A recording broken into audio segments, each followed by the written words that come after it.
They told you life was a battlefield, that it was war, that it was survival, that only the strongest, the richest, the fastest would make it. They told you to put on your armor, to brace for the worst, to compete, to claw, to fight your way to the top, or be buried under the weight of the world. But what if they were wrong? What if life wasn't a war at all? What if life was something far more powerful, far more mysterious, far more beautiful? What if life was a game? No, more than that. What if life was play? Not play in the childish sense, not a toy store fantasy or a sugar-coated escape, but play in its purest, most sacred form, the kind of play the universe engages in when it spins galaxies into existence. The kind of play Beethoven channeled when he tore open the silence with symphony play is not the opposite of work. Play is the soul of creation. P, where fear falls silent, where limits dissolve, where life begins to sing. You've been taught to fear failure, to avoid the unknown, to follow the rules, but the titans you admire, the giants who bent reality to their will, they did not obey. They played. They played with ideas. They played with risk. They played with time, with belief, with vision. Carnegie did not construct an empire with fear in his veins. He built it because he saw the world as a playground of possibility. Walt Disney, a man with no money, no security, no certainty, stared down rejection after rejection and still whispered, "This will work. I see it." Because in his mind, he was already inside the dream. The world tells you to be realistic, to lower your expectations, to fit in. But reality is not something to conform to. Reality is something you create with the power of your belief, your discipline, your imagination. The rules are not fixed. The map is not drawn. The path is not paved. The game is alive, and it is waiting for you, not the you who's playing small, not the you who's afraid of judgment, not the you who waits for permission, but the you who remembers how to dream again, the you who dares to be misunderstood, the you who walks into uncertainty like it's a dance floor, not a courtroom. This is not the life you've been told to live. This is the life you were born to claim, and it begins not with money or titles or approval, but with mindset.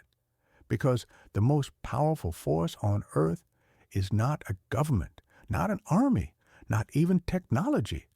It is the mind of a human being who knows they are the author of their own reality. Every action begins as a thought. Every breakthrough begins as a whisper in the dark. Every revolution, internal or global, is born first in the space between your ears. So I ask you, what have you been planting in that mind of yours? Are you planting fear or vision? Are you nurturing doubt or faith? Are you building mental walls or opening doors?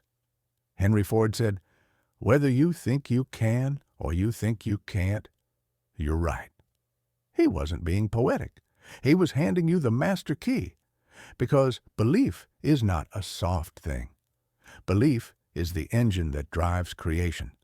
It is the fire behind every act of courage, every leap of progress, every bold new path. Belief is the first domino, and when it falls, everything else moves. And here's the truth they don't teach in school. Your belief doesn't have to be logical. It doesn't have to make sense to anyone else. It only has to be real to you, because belief isn't about evidence. It's about decision. It's about claiming something before it shows up. It's about walking into the storm like you've already won. Look back in history.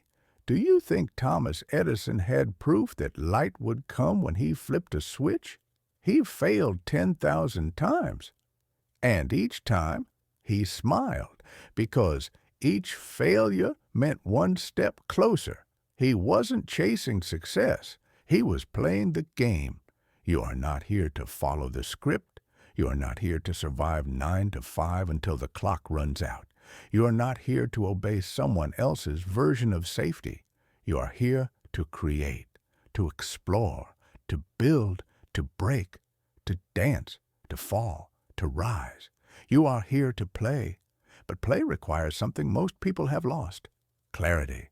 Because without clarity, even the strongest mind drifts. Without clarity, your energy leaks into distractions, into opinions, into fear. Without clarity, the game plays you. So get clear, not someday. Now, what do you want? Not what do they expect, not what's convenient, not what's realistic. What do you want? Truly, strip away the noise, strip away the filters, strip away every voice that isn't yours, and ask yourself, in silence, with fire in your chest, what do I want to build with this one wild, miraculous life?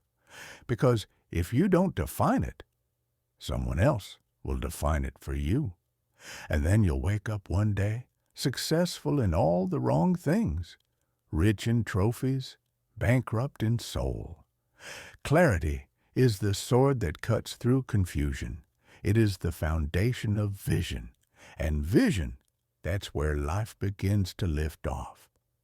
Because vision is not just a picture. It is the architect's blueprint. It is the oxygen of a dreamer. It is what pulls you forward when nothing else makes sense. When Walt Disney walked through an empty orange grove in California, he didn't see trees. He saw castles. He saw families smiling. He saw magic walking in daylight. And he wasn't delusional. He was tuned in. He wasn't escaping reality. He was rewriting it. That's what vision does. It doesn't wait for permission. It demands presence. It asks you to stand in the gap between what is and what could be and build the bridge yourself. But vision, belief, and clarity mean nothing without discipline. Because dreams without discipline are just hallucinations. And discipline, that's the part they never romanticize. Because it's not sexy. It's not exciting. It's not flashy. But it's the part that separates the players from the watchers, the builders, from the talkers, the legends, from the forgotten. Discipline is showing up when no one claps. It's writing the page when the inspiration is gone. It's doing the work again and again until the game bends to your will. Steve Jobs once said, "I'm convinced that about half of what separates successful entrepreneurs from the non-successful ones is pure perseverance." And he was right. Not luck, not genius, not timing, endurance, repetition, relentless execution. Because the game rewards those who stay on the field, those who keep pressing forward long after the crowd leaves, those who treat their mission not like a chore, but like a sacred play they were born to perform.